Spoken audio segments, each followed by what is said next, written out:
Live on the Stables Network. I just tried to get in touch with John. I haven't heard from him, but we are live.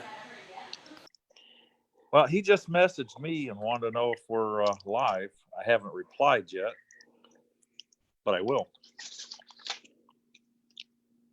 I was just trying to text him also. I sent him an invite.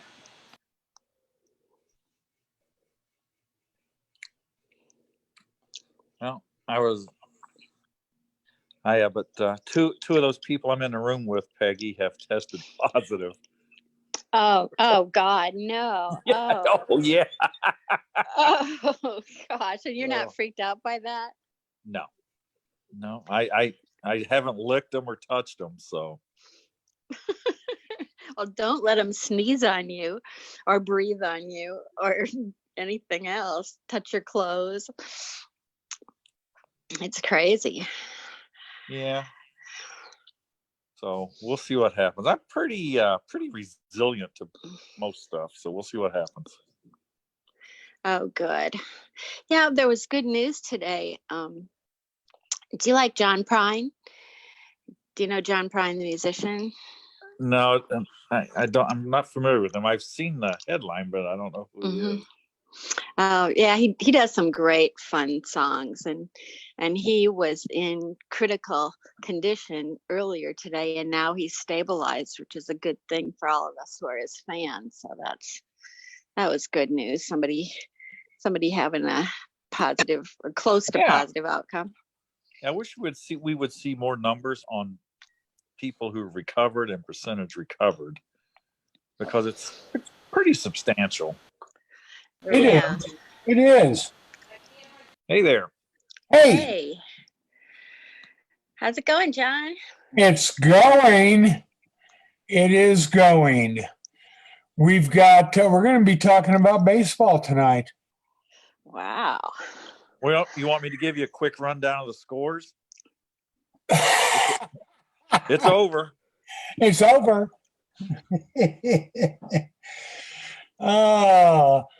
So we are on, huh? Yes, sir. Yes, sir. We are on. I missed the intro. Gosh, I am so sorry. But That's anyway. all right. I'll dub one in later. Okay, sounds good to me. All right, welcome. It's Monday night. It's Naptown Nation on the Stables Network. I'm John Guy. And I'm Eli Racevich with Gracie the Wiener Dog. And I'm Peg Palmer. And we are coming to you from all over, actually. I just was notified, Eli, that effective 5 o'clock tomorrow evening here in Arizona, we're locked down. We're confined to our homes. Welcome to the club. Wow. Yeah. I mean, it's like, what the heck? That's a little crazy, but I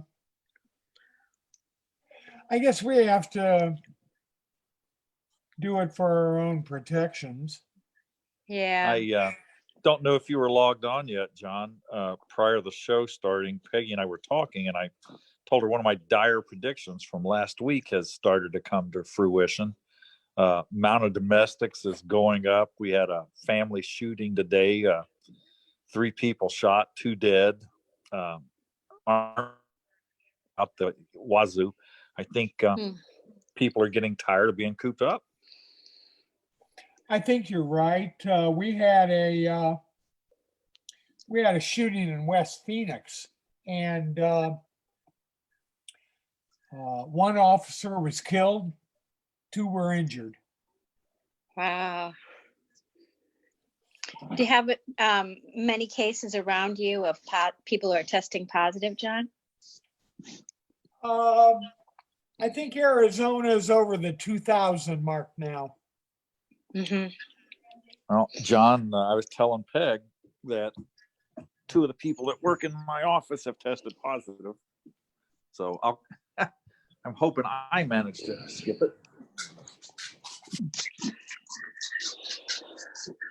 We are going. We're going to be joined this evening with, and you'll like this, Eli, the defensive coordinator for the Indianapolis Enforcers, who also has just partnered with yours truly to be doing baseball showcases starting in June. Excellent. We've just sort of decided to hell with it.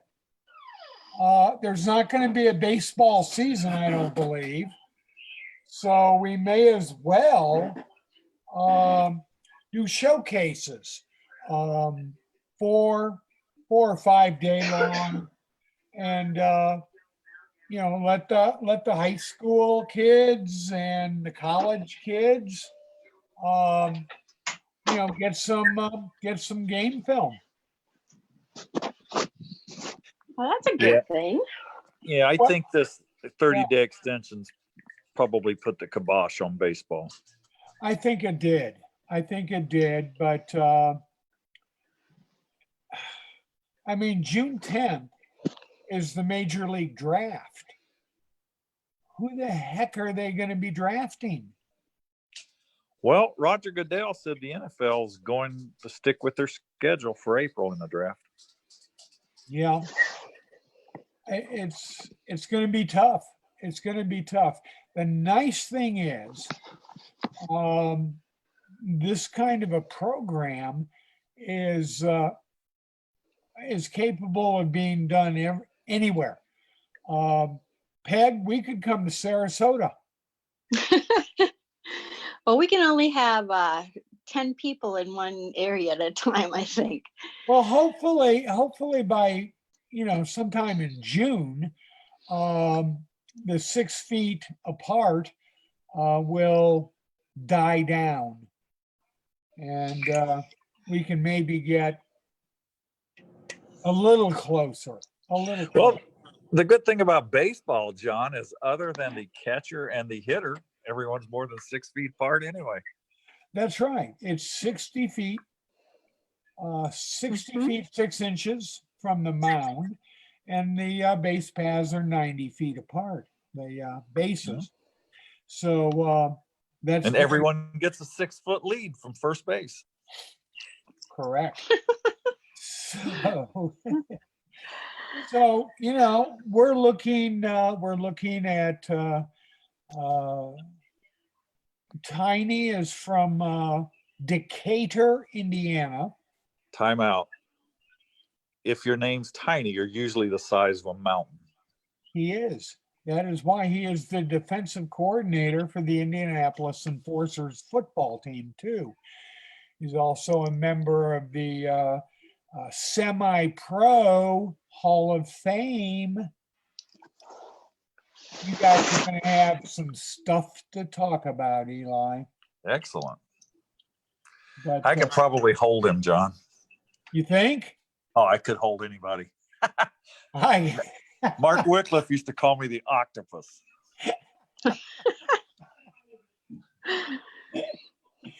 Well, and while you were holding him, what? Spike Mullen would be karate chopping him in the Adam's apple? Oh, yeah. Mike was famous for doing that. Yeah. But Mike and I had some good battles, man. Yeah. We played some really, really good teams there in Indiana. The best team I played against personally, we took a trip up to Racine. Oh God, yeah. They were we were in there to almost the bitter end, though. We were. I remember that, and all of a sudden, everything turned against us. Yep. We were getting close. They were deeper. And the officials, yeah, but I can recall some really bad calls. Well, towards the end. Sorry, rounding up Gracie the wiener dog. Oh my God. She's letting me know she wants to go to bed. Okay. But yeah, that game, Racine has for a semi-pro league, they had their own stadium. Yep. Yep. Orlick Field. I guess if you own the stadium and nice uniforms and a company puts up all the bills, I guess you can own the refs too. Well, and they even had radio coverage. Yeah. Believe it or not, when the Bears were at their apex here, and for a few years after the Colts arrived, we were on TV occasionally, and had old WNAP radio station would cover us. Oh. Because here's a crazy thing about that. DJ Adam Smasher of MTV fame, called our games, and he and I looked a lot alike back then. I had the long curly hair, permanent, and I would every now and then I'd be walking down the street and someone would yell, "Hey, Smash" at me, and I would just go along with it. I'd never tell them any different. Huh. I read an article about you in the Indianapolis Star. Oh my! About playing for the Bears. Yeah. Well, if it's the article I'm thinking of, there were a couple. It's the one where I was talking about. My doc told me someday you're going to step off a curb and you won't walk anymore. He was right. I've got the scars to prove it. Well. Was that before we went to Baltimore? Oh, yeah. That was a fun trip. The trip was great. Game sucked. Not just the score, but it was absolutely miserable. I think it was like 34, 35 degrees Thanksgiving weekend. Freezing rain. I mean, the ball was, I had to snap it sideways, even on shotgun, because it had so much ice on it. Oh. Yeah, it wasn't good. It was not good. Breck, why don't you jump in, if you would, and give both of our listeners the phone number for tonight's program. It is 415-340-4848, and then hit extension 670. Oh, 670. There we go. Hey, John. You know where the 670 came from, don't you? Is that what your infamous number? Yeah, what infamous semi-pro center 467. I'll be darned. Okie doke. Well, hopefully we'll get Tiny in here, although it's getting late there in Indianapolis, isn't it? Yes. The should be on Central Time. Indianapolis is on Eastern Time, so it's 9:13. Yeah. While the rest of the sane world realizes in Central United States it's 8:13. Well, hey, more Surgeon General said we're going to be one of the hot spots.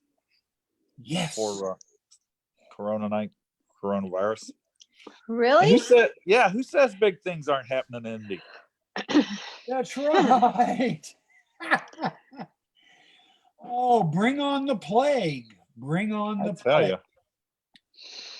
The other day, all of a sudden I heard, those alerts that come over your phone, like a silver alert or a missing child. All of a sudden that went off and it said, the Florida Surgeon General has announced that all people over 65 should stay home. Wow. It was just a strange. Well, I don't think that's really happening, but there are quite they a few. They can't figure out how to use their phone, Peggy. They didn't get the message. Well, they probably didn't. Probably a new tool. Yeah, they've still got their jitterbugs. Well, and not just that, but I've been talking to people in West Virginia, where we are going to have one of the baseball showcases. Excellent. And they don't have cell phones too very much in West Virginia. This guy is a college-educated school teacher and coach, and he still has a rotary dial phone. Holy moly. He refuses to get a cell phone. And, had I been calling anyone else, I would have been surprised. But not Boone County, West Virginia. Oh, no. Now, we're going to end up doing a show from West Virginia, aren't we, Eli? Yes, sir. If I am going to West Virginia for an October show, I am definitely doing it. Okay. I'm going to find us some haunted spots and definitely going. Now, we have a choice, Peggy. Mhm. We can either go to the old state penitentiary or the insane asylum. Which one? Oh, the pen's really scary. The two scariest places in WV, in my opinion, are the former state pen and the Shawnee amusement park. Oh, really? Both of them are just terrifying. Google them both. That Shawnee amusement park's really crazy. A lot of children were killed there. And I hate to sound Wait a minute. Yeah, At the amusement park? yeah, it was the old school type with a lake and the crappy looking carnival rides and stuff. And there were drownings and disappearances. And I hate to go to the poltergeist line, but it really was a Shawnee hunting ground and village. White settlers fought them there. The old curse. And so, yeah, I've been there. It's creepy. And Halloween, they open it every year for tours and ghost hunting and stuff. Oh, yeah, you're right. I just looked it up. Whoa. Whoa. Yeah, it's a creepy place. Well, doesn't West Virginia also have the, Northeast, the former Northeast Insane Asylum or something? Oh, yeah. Yep. Oh, that place, I've seen it on so many paranormal shows on TV. And it is another creepy one. There are a lot of, they did like 1,100 lobotomies there and stuff. Oh. Yeah. Wow. That's, well. And let's not forget the most famous resident of West Virginia, not John Henry, but the Mothman. The Mothman. And the it's Mothman. It's like Indiana, though, Peggy. We have our share of notorious people. Jared John Foster did Dillinger. not do us a lot of good. Just saying, after Jared got iced for a very long time. How many years did he get, Eli? Oh, I don't know, but it wasn't enough. Probably not. But you have Jared, you have Jimmy Hoffa, you've got Michael Jackson. Don't forget John Dillinger. John Dillinger from Mowersville, Indiana. And Charles Manson was locked up in Hendricks County. Really? Right next door to Indianapolis. Wow. Yep. And of course, Jim Jones. Oh, yeah. I forgot about Reverend Jim. Wow. Reverend Jim. He took out a lot of folk down there in Guyana. And yeah, he had a church right there in Indianapolis, I believe, wasn't it? Yes, sir. Really? Is that where he recruited people from? No, yes, he didn't. Wow. Yeah, he was here before he went west. Yeah. I'll have to chime in on this one because where I'm at right now, Charles Manson and the other guy hung out here in Mendocino County, where I'm at right now. Nice. So we've got that Indiana, California connection going on. Yeah.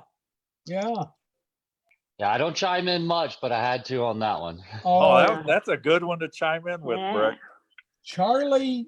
I mean, here's the thing about Charlie. If Charlie would have been born, say, 30 or 40 years later, he would be even more famous than he is now. Because whether you, and I mean this is the way it's going to come out of my mouth, serial killers are hot now. There's serial killer shows on ID channel and other channels every night of the week. And Charlie didn't have mass media like we do now. Charlie would have been a worldwide phenomenon.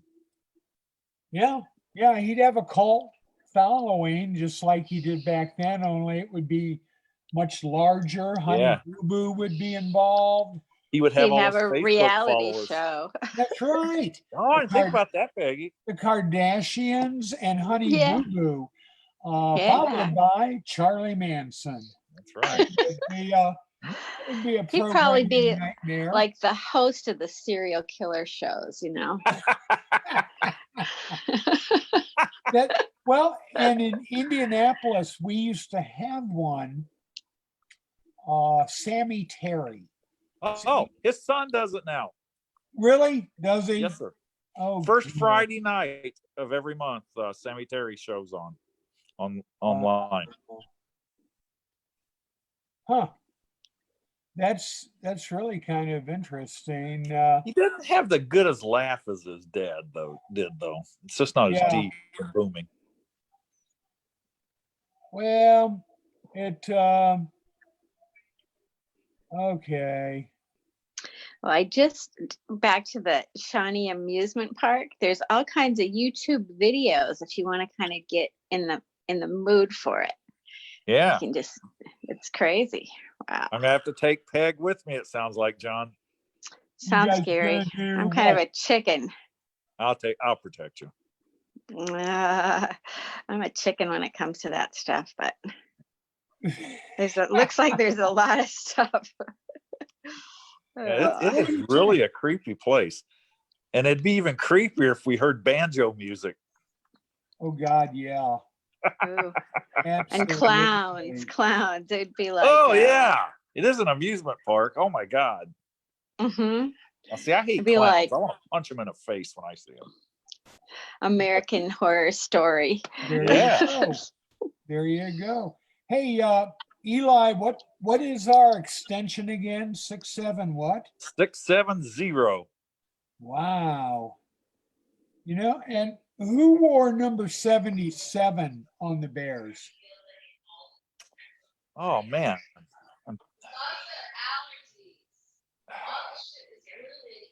Because I'm wearing an Indy Bears t-shirt. I'm trying to think. 77. Played defense, I'm pretty sure. It wouldn't have been Mullen, would it? He was a 70 something. He was. Absolutely. Here. Indy Bears. You know, we had a couple really good teams, John. The Oh, year yeah. that we won the national championship, our defense outscored our opponents. Now think about that. That's a little tough. Yeah. And that was a very good team. However, I think I've told you before, that was the second best team I ever played on. The following year was better, but we had a little problem at quarterback in the league championship game, and then we got loaded up on that. You know, in the same game, Lincoln Wood and I can't remember who the other was. It DePage or somebody kind of joined up forces on us, and DuPage was always tough. yeah, and we lost. We were at their goal line with like a minute to go and fumbled. Yeah. So we ended up losing by, but yeah, those were two really good teams. I would have played any semi-pro team in the country with that team. We have a we caller, have- John. We won 20 some in a row, and Yeah. we got a really nice write up in Pro Football Weekly. There Good you team. go. We have Guy Tiny Lee joining us right now. Tiny, how you doing? How you doing, John? Have you Hey, ever Tiny. heard? Have you ever heard Hey, of how are you? Eli Racevich?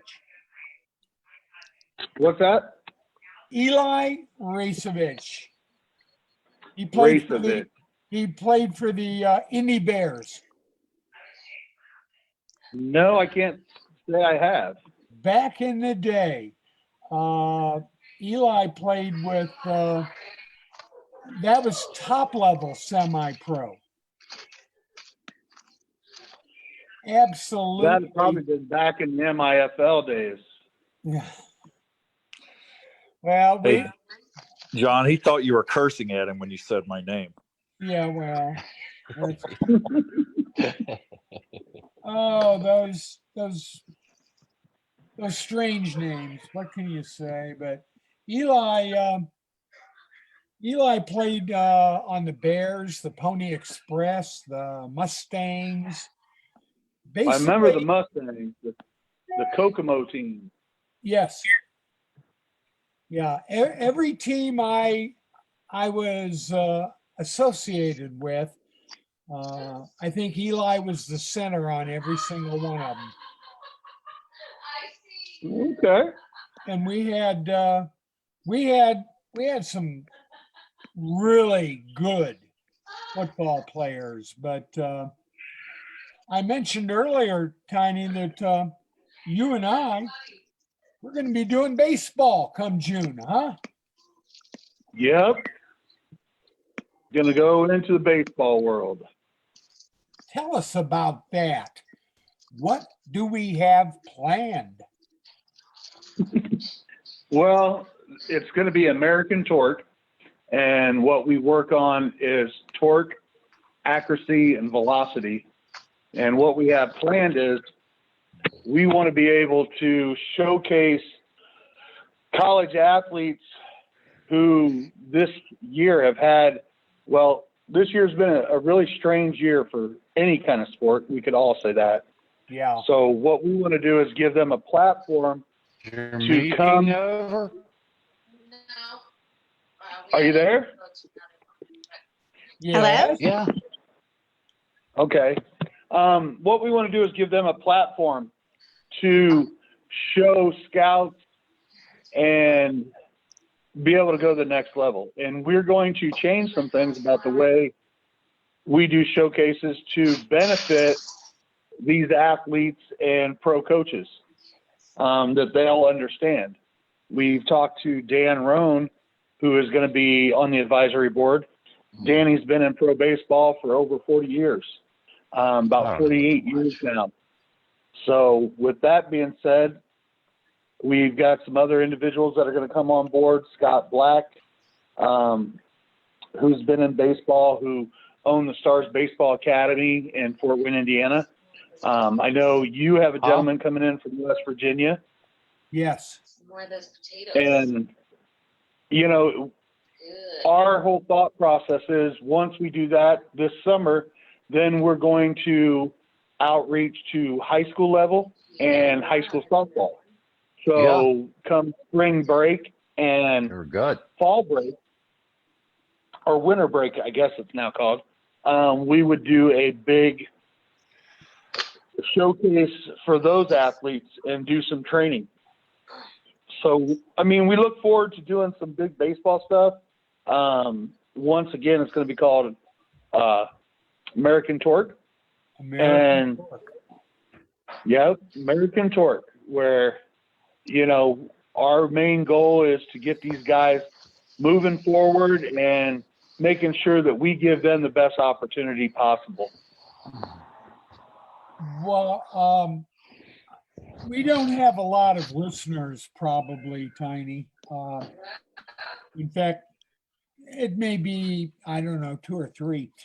But I'm just wondering if any of our listeners at home know what the hell torque means. Peggy, you want to give us a definition of that from Sarasota? Let me see. Torque. I think that might be, it might be like how fast you throw the ball, right? How much spin you give That's it? velocity. Okay. No, I don't. I don't know what torque is. Oh, well, see, explain this to us, Tiny. Torque is the rate that you are able to turn on a ball. And torque is also measured in bat velocity. So what we really want is someone who has powerful legs, hip extension, able to get to the ball with high velocity. And being able to torque through it. And that's one of the biggest things in baseball today, just like football. In football, you use your hips, your arms, your shoulders to where you compact into a coil and come out with a big explosion. The same with baseball. We want to make sure that these young men have an opportunity to showcase exactly what they're going to do in the pros. What we've come to believe is if people run a 60-yard dash to get a time for the pros, in what country do they play baseball that they're going to run a 60-yard straight line? None. It's 90 feet to the base, which is 30 yards, which we want to make sure that we are giving the best that we can do for our players. Absolutely. And, just thinking about, hitting a ball to the left and, you're chugging down to first, you round the base and you go into second, you're going in an arc fashion. You're not going in a straight line. You're going in a mild arc. Correct? That's true. And When you're going to first base, you run, unless it's a single going into the shortstop, you're running a dead straight heat. Other than that, you're running at an arc going around the base, curving to go to second base. correct. So that's why it's so important that we gauge these guys on exactly what they're going to be gauged on in the pros. When you hit a baseball in the pros, they don't have you run 60 yards. The guys, your first base coach is standing there with a stopwatch. He's timing you. So I don't understand why people in today's society don't get the fact that, this isn't rocket science, but we want to bring it to the next level. And the next level is bringing it to making sure these guys are timed on what they need to be timed on. That's great, Tiny. I get so sick of seeing useless statistics used to evaluate athletes. To equate it to football, I never understood And why guards and tackles coronavirus were running 40 yards.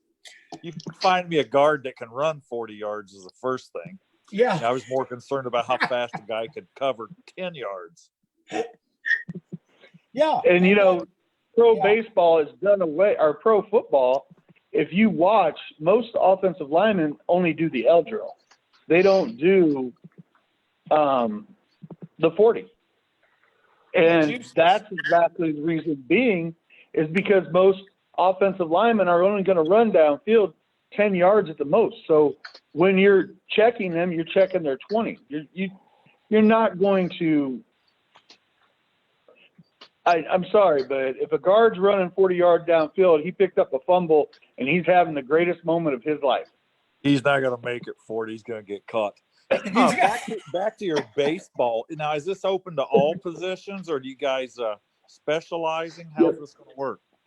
We're going to be open to all positions. What we would like to see is 70 men come out, and we're going to do it over a 3-week period for college. So with that 70, we would look at positioning everybody infield, outfield, and having a complete pitching staff. That way we can play double headers for 4 days. The first day will be a single game. The second day will be double headers. Third day will be double headers. Fourth day will be a single game with a showcase of your pop time, throw to home, things of that nature. And then we'll take the best 32 players and we will play a straight all-star championship team against team to give those players an opportunity to showcase one more time to the scouts that want to be there. So we're rewarding those players who hustle and show determination And then we'll also give away 4 awards to the top players who showed the most promise and came out prepared to do the job. When I was working in pro baseball I broke in about 17 years ago, and we had to assemble an independent team down in Bisbee, Arizona. We had Chucky Carr, who had led the National League in stolen bases one year, playing center field. And then what I did is I went after the guys that played at small colleges. For example, I had a kid that played at Oakland City in Indiana. And I think I had a kid from Bethel. Small college baseball players will run through a brick wall for you because they have never been pampered. You play at Oakland City University, there are no scouts going to come watch you play, odds are. So you've got to just try a little bit harder. I had a player from Slippery Rock. I had them from little tiny schools all over America that still had a baseball program. Well, and we want that process for young players to come out and have an opportunity. But we also want, what we have to realize is we're in a time right now where nobody knew this was going to happen. Right. I mean, let's get this right. Everybody in the country 2 months ago was gearing up to play baseball. Scouts were getting ready to go scout players. At no time did anybody see what's going on with the China virus. Nobody saw that coming. The coronavirus, whatever they want to call it. So what we are doing now is showing that we're moving forward to give these young people an opportunity to have a chance to come out and play the game and get seen by college scouts or by pro scouts. I apologize. And just like I spoke with Dan Roan a little bit, and the biggest thing he commented on was right now, everybody in the country is sitting on their hands. I have sons that play travel baseball. They're sitting on their hands. They have no idea what to do. So we are all in the same shoes. But now, with that said, we're focusing on giving these guys an opportunity and doing what we have to do to make that happen. Yeah, absolutely. And so often in the world of baseball, people get ripped off. Yeah. There are a lot of bogus programs going on out there where, quite frankly, the people are just looking to see how much money they can make. And they're doing a disservice to the players. Well, and once again, that is where we want to make sure we provide a service that is going to be 100% legitimate, 100% to where we're bringing in quality people who understand baseball.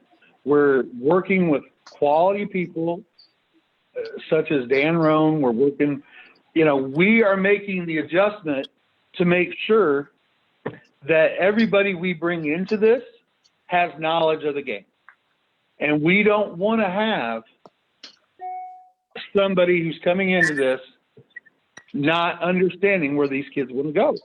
And we have to make sure that we do our homework and due diligence to have the right people involved. Yes.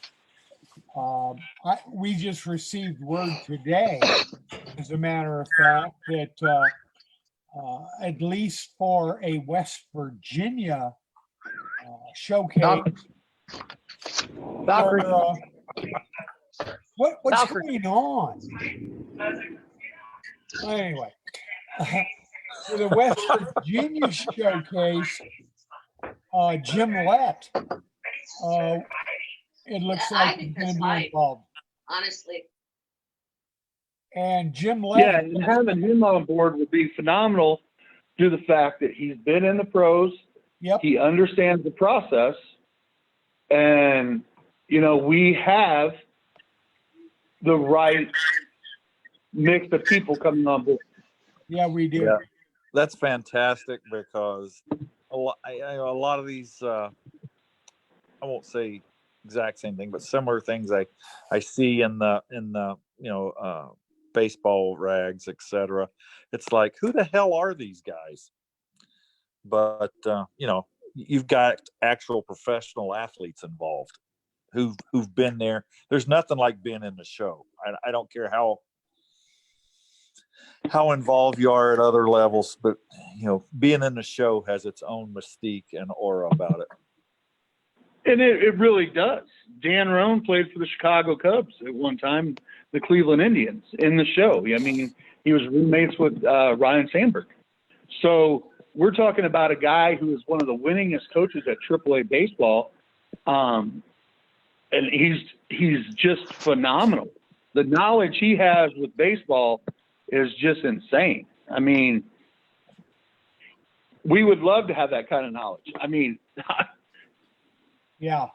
One of my all-time heroes in baseball, Eli, is from West Virginia. Oh yeah, who's that? John Kruk.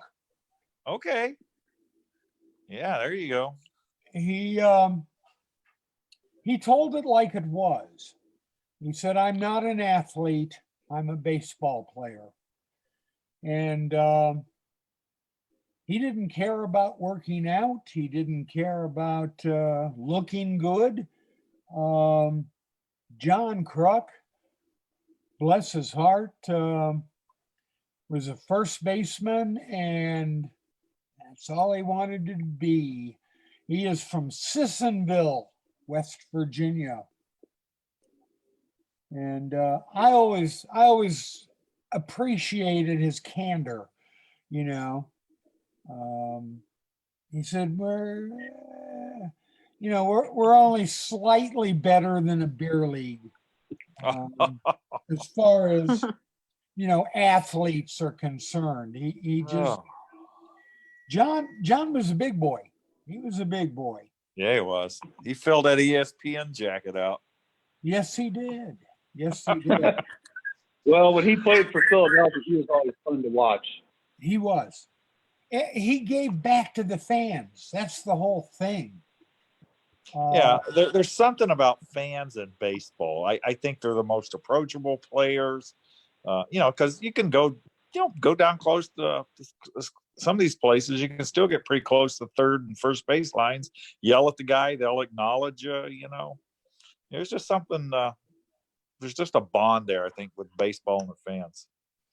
Well, baseball is electric, and I always say that because as a young boy, we'd take my sons to see baseball, and it was really neat to see the players in minor league, approach kids because they wanted, minor league young kids coming out of college love to talk to youngsters. And when they have that opportunity, a young kid who's, let's just say like my son Delson, he was 5 years old back there just watching the pitchers. He would sit the whole game and watch pitchers warm up in the bullpen. He'd come home and that's all he'd talk about. He had an opportunity to get a ball, and they always say Major League Baseball is magic. And I believe that. When we're kids, go ahead. I apologize. Oh, I thought I've always said that I think hitting a baseball is the hardest thing in sports. I'm distantly related to NBA player Pete Maravich. I had an uncle at could have played for the Browns, but hitting that baseball has got to be the hardest thing. You got a small sphere coming at you, 100 miles an hour, and you're trying to hit it with another round thing. It's incredible. Dan Roan made the funniest comment the other day. He goes, we play the weirdest sports. We run around square bases. We try to hit a round ball with a round bat, and you're always trying to slide into a plate. Figure that one out. And I said the guy who invented baseball was probably the guy sitting over there in the corner trying to put a square peg into a round hole. You were talking about kids and approachability. I think one of the things that helps that with baseball is, NBA, tall. I mean, really tall. Football, big guys like me and you. Kids are intimidated by big people.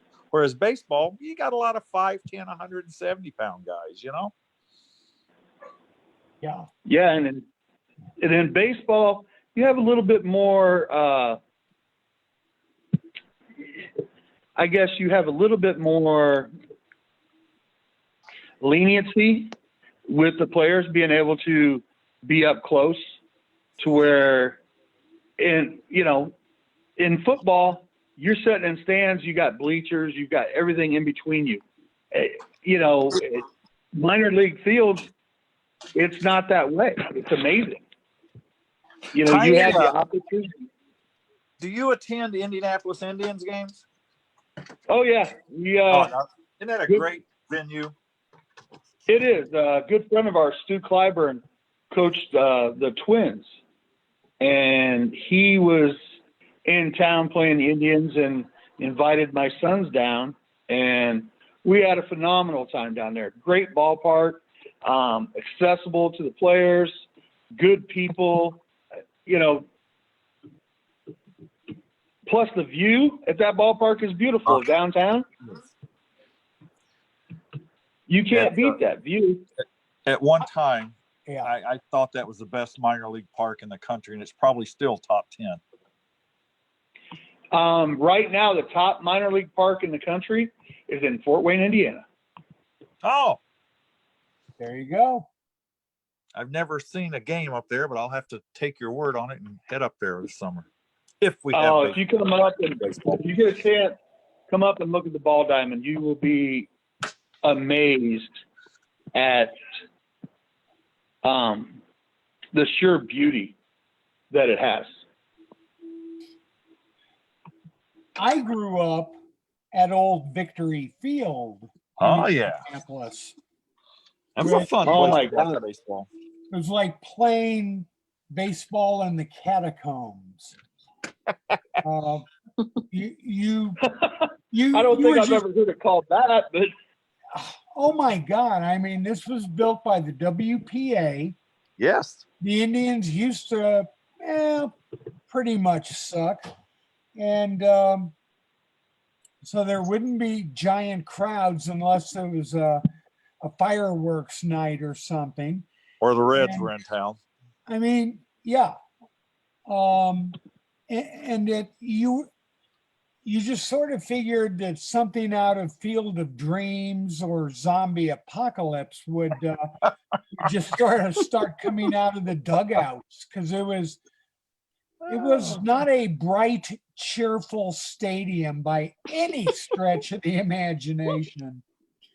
It was dark, dank, brick, and I can remember. I don't think I've ever heard it called Apocalypse, though. Oh, It was ugly toward the end, Tiny. It It was. was. Now, I was, and this dates me, I understand, but I can remember as a teenager, there was a former major leaguer who'd gotten sent down to the minors by the name of Jim Gentile. And Jim was he was a big guy. He was a very big guy. He was like 6'4", 220, which back in those days was very large to be playing baseball. I can remember heckling Jim, and him stepping out of the plate, turning and looking directly at me. And I'm thinking to myself, holy shit, I'm going to get I'm going to get broken by Jim Gentile. He didn't look happy. Not at all. Well, you had all Well- that, the concrete and the steel tubing between you and him, John. That's true. That's true. The old And you Negro. might have been able to get under some bleachers. Well, since then I've seen motion pictures such as Goon, that sort of typified, what was going to happen to me. So, Peggy, have you ever seen that movie? No, I haven't. Oh, you've got to see Goon. You definitely have to see Goon. That is the premier. Well, it's the second best talkie film ever made. That was one of my goals as growing up as a youth, was to be a hockey goon. Oh, I mean, Hey, John, yes. best name ever for an Indianapolis Indians player. Well, I go back, as you well know. I'm an old person, and so the names that stuck: Raymond Conde. Little before your time, but Raymond Conde played for the Indians forever. Ted Beard played for the Indians forever. Now, my vote for best name ever is got to be Razor Shines. Razor Shines. And when Razor got called up to the big leagues, his outfield teammate was Tim Raines. So it was Rains and Shines. That's right. When it rains, it shines. That's right. You talk about a fan favorite, though. I don't know if anybody's ever been as popular as Razor was here. Razor, yeah. Razor, you'd have to go way, way back. Hey, Tiny, I got a question for you, young man. Yes. When I played basketball, our center's name was Tiny because he was the size of a mountain. Everyone named Tiny's a mountain. How big are you, young man? Oh, right about 6 foot, about 365. Right on, dude. I'm a little fella. Little guy. Well, I've been told I'm the littlest 300-pound person most people have ever seen. John, you've seen me. Do I look like I weigh nearly 300 pounds? No, you never did. But I get told that by a lot of people. I go in, and we went to buy a suit, and the guy cracked me up. He goes, "Well, you're not that big." He goes, "I don't think you're going to need a big jacket." He goes, "We'll probably get you into about a 54." And I said, "No." It was like a 65. Yeah. I'm super wide in the shoulders, and I appreciated the fact you thought I was littler than that. Wow. I used to get at the gym all the time when somebody would get up close to me. They go, "You're a lot bigger up close." I'm like, that's called perspective. It's always that guy that. I broke into radio in West Virginia, and it always amazed me. Of course, remember, this was West Virginia, but people would walk up and they'd go, "You don't look like you sound on the radio." And I never could have a decent comeback to that. I mean, it's like, what? You should have just told him, "Yeah, I'm a lot better looking in person, aren't I?" Oh, God. I do hear that a lot, though, when people talk. I overhear conversations with radio celebrities or whatever. You hear that a lot. You don't sound, or right now I'm on the phone a lot because of my status at work, and I'll go before the Corona thing kicked in big time. I'd go downtown. They're like, "Man, you don't." I get the same thing. "Oh, you're not what I imagined you'd look like." And I'm like, "Okay." Well, I don't know what they imagined, but Well, I always on like that- when they tell me, that's a nice name you got. It sure is. I Well- was told by a really great guy that I worked for, Mike Carr, at one time out in Phoenix, Arizona. Him and Mark Pollard, we went to a company that always told him, come back another day. They would never talk to him. And we went in and I said, hi, I'm Tiny. And the girl just lost it. She goes, oh my God, that is the best I've ever heard. She goes, you're huge. I was like, well, thank you. She goes, I'm going to get my boss. we sit there and laugh because, it works. I guess if you have a funny name, it gets you in the door. obviously. Now, the good part about being a radio DJ in West Virginia is anytime I would get hungry, I would just go on the air and tell the listeners that I was hungry.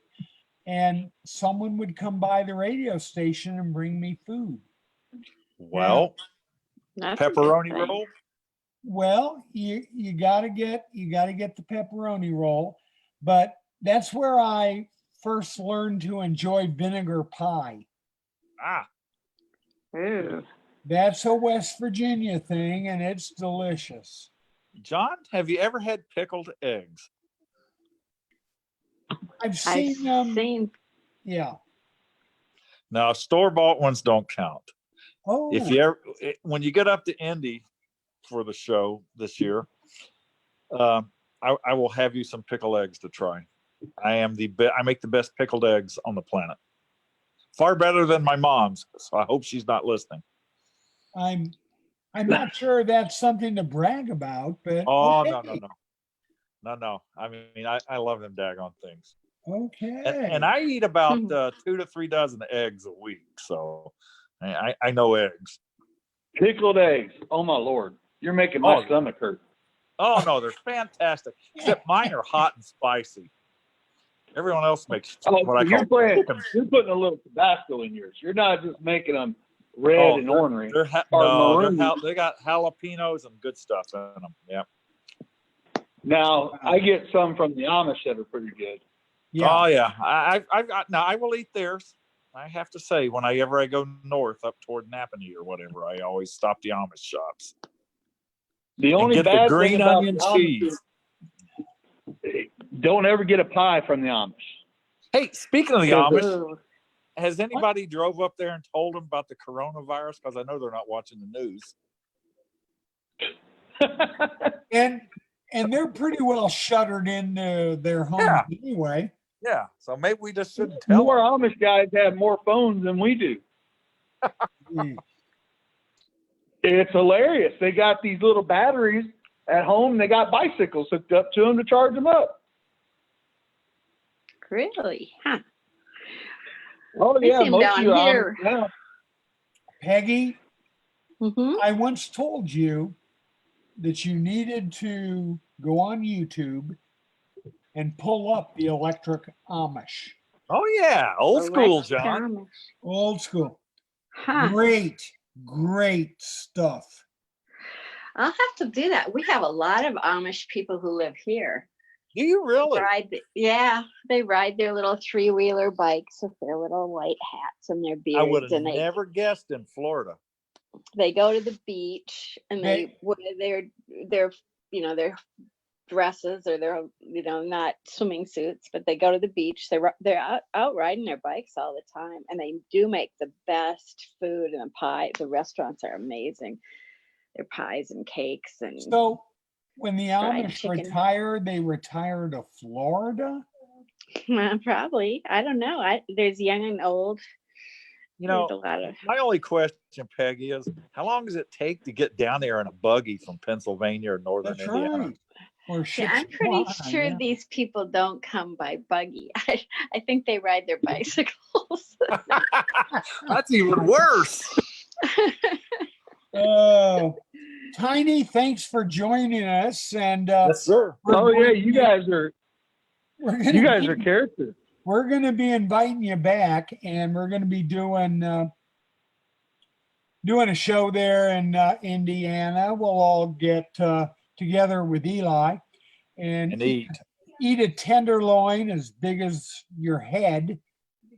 Well, that's Amish right there, tenderloin. Oh. I got one question. What do you call a cheese sandwich? A what? What do you call a cheese toastie? I don't know what. Well, if you order a cheese toastie, do you order a cheese toastie? Or do you order something else? Grilled cheese, right? Or if you're West Indiana Virginia, it's a people- grilled cheese. Everybody I know says cheese toastie. And if you go outside of Indiana, they say grilled cheese. And I'm like, well, you got to have the toast. It's a cheese toastie. I've never heard of that before. Best with government cheese. That is. Oh, hello. I've come to the conclusion about something in government cheese. All the guys I played ball with from even Germany and Italy and here in the States, we all come to the conclusion we all ate government cheese at one time. Hell yes. Government cheese makes you stronger. I'm convinced of that. Yep. You never seen a skinny guy eating government cheese. Nope. You always saw the skinny guy running down the street from the guy who ate the government cheese. That's right. Hey, we've got to call it quits. We've got another show coming on after us, and we're going to get cut off the air. So, well, thanks for having me, guys. Have a great night. Thank and you, young guys. ladies. Thank Great to you. hear. And that's going to sort of conclude our Monday night festivities. And this is interesting, Eli. Breck says that we get 50 to 100 listeners. And I appreciate every one of them. I still think it's more like 2. But anyway, until next Monday, I'm John Guy. And I'm Eli Racevich with Gracie the Wiener Dog. And I'm Peg Palmer. And we wish you a good night and safe travels. Bye-bye. Thanks for listening. Bye. Thanks for listening.